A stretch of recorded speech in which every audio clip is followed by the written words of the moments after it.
मग कुणी नाही केलं भलव माय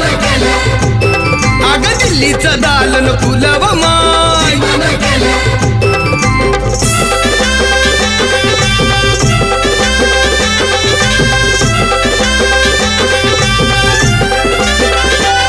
तुमच्या पोरानं शाळेत शिकावं आशाला जारीला मुकावं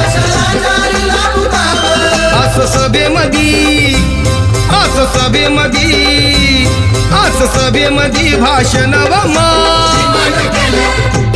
मग कुणी नाही केलं भलं